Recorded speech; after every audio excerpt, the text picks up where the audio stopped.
현광훈 작가, 이 작은 태엽을 하나하나 직접 깎아서 시계를 만듭니다. 이게 얼마나 대단한가? 이런 독립시계 제작자는 전세계 딱 40명입니다. 전세계 인구가 80억이니 2억분의 1의 사나이, 장인들의 장인입니다. 이미지는 다르지만 브랜드가 하나 떠올랐습니다. 크로머츠. 사실 작가님의 수준은 크로머츠를 놓고 비교하는 게 죄송할 정도로 높지만 제 직업이 브랜딩이니 사업화했을 때 가장 가능성 높은 브랜드를 상상해 봤습니다. 이 태엽을 깎는 섬세함과 황동이라는 특이한 물성, 이 둘로 동양의 문화를 담은 브랜드를 만든다면 라커펠트가 무덤에 달려올 정도로 근사한 브랜드가 나오지 않을까.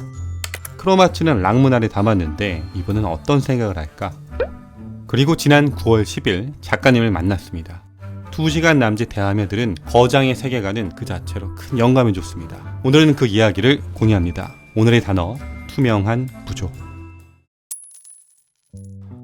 거장도 시작은 평범합니다. 대학 과제. 그는 과제로 피놀 카메라 만들기를 받습니다. 그리고 이런 카메라를 만듭니다. 이건 초기 모델. 보면 외부에서 필름이 보입니다. 사람들이 카메라라고 인식하지 못해서 외부로 노출시켰습니다. 이 피놀 카메라 시리즈는 이렇게 진화합니다.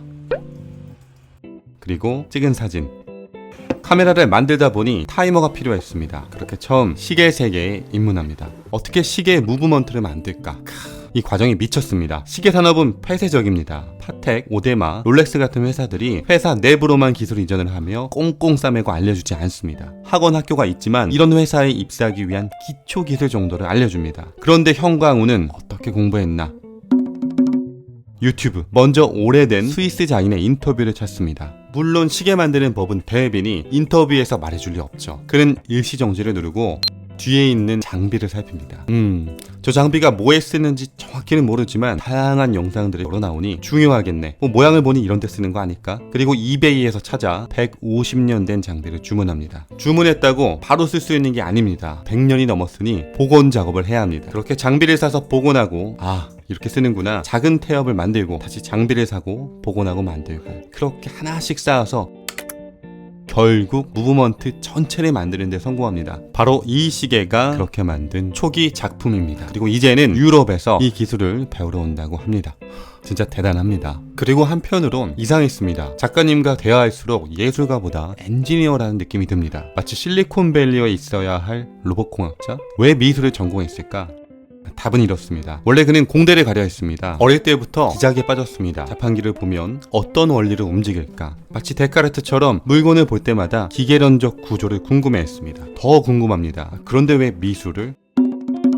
우연입니다. 그는 그림 그리는 것도 좋아했습니다. 아버지 친구분이 미술학원 원장인데 그림을 보고 소질이 있다 했습니다. 그렇게 우연히 미대를 갑니다. 그래서 그의 시계를 보면 마감보단 이 내부 기작을 만드는 데 집중한다 합니다. 지금 보시는 이 시계가 초기 작품 다이얼 테스트 구형 모델 1. 이름의 형식이 붙기 시작한 건 4년 후 티타늄 블루 1 그리고 나이트 스카이. 돈은 써야 한다. 통장에 넣어둔 돈은 숫자에 불과하다. 그 돈은 썼을 때 유의미하다. 나는 돈을 쌓아두려 하지 않는다. 손목시계 한 개를 만드는데 3개월이 걸립니다. 돈을 받으면 생산성을 신경 쓰고 시계를 만드는 과정이 더 이상 즐겁지 않을 거라 말합니다. 그래서 선을 긋고 순수하게 시계 만드는 과정을 즐기려고 노력합니다. 지금이야 유명하지만 시작할 때는 수입 때문에 불안하지 않았을까? 처음에는 불안했습니다. 그래서 대학 과제로 시작했던 카메라 개조하는 일을 했고 시계를 만들며 실력이 늘다 보니 굶어 죽지 않겠다는 확신이 듭니다. 그 이후론 하고 싶은 걸 삽니다. 앞으로 하고 싶은 건 처음 시계를 만들 때 목표가 아치 멤버 가입입니다. 참고로 아치는 요리로 치면 미쉐린 3스타와 같습니다. 그리고 결국 그는 아치 멤버 가입을 권유받습니다. 그런데 막상 달성하고 나니 이 정도면 할 만큼 했다는 생각이 듭니다. 그리고 지금은 오토마타에 전념합니다. 오토마타는 자동차로 치면 레이싱카입니다. 시계 제작자가 자신의 기술을 실험하는 장치입니다. 지금 보이는 게 현광훈 작가의 오토마타입니다. 그는 말합니다. 나이가 들면서 감정이 메마릅니다. 그런 감정을 움직일 수 있는 작품을 만드는 것, 그리고 금속공예 실의 새로운 장르를 만드는 것, 앞으로의 목표입니다. 자, 결론으로 갑니다. 정리합니다. 인터뷰를 하며 이상했습니다. 왜 메커니즘의 매력을 느끼세요? 라는 질문에 그는 대답을 망설였습니다. 보통의 작가들은 근사한 이유를 쫙 풀어놓는데 그 대답을 망설인다는 게 처음엔 의아했고, 그가 이룬 세계적 성취를 생각하니 이런 생각이 들었습니다. 내가 좋아하는 걸 정확히 알고 평생을 해오고 지금도 그 자체로 즐겁다면 왜라는 질문이 불필요할 수도 있구나. 하고 싶은 걸 한다. 그리고 내 순수한 즐거움을 지키기 위해 치열하게 노력한다. 나한테 왜라는 질문은 불필요하다. 내 명분은 내 마음이다.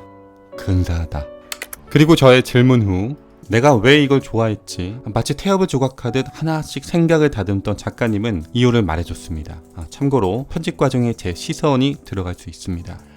제가 기계적 구조를 좋아하는 이유는 과정의 투명함입니다. 예를 들어 스마트폰을 열고 자세히 봐도 우리가 누른 버튼이 어떻게 작동하는지, 어떤 과정을 통해 화면으로 나오는지 보이지 않습니다. 전선만 보이죠. 제가 매력을 느끼는 기계 장치는 다릅니다. 명확한 인풋과 아웃풋, 그 과정이 투명하게 보입니다. 저는 이런 명확한 구조를 이해하고 만드는 것에 매력을 느낍니다.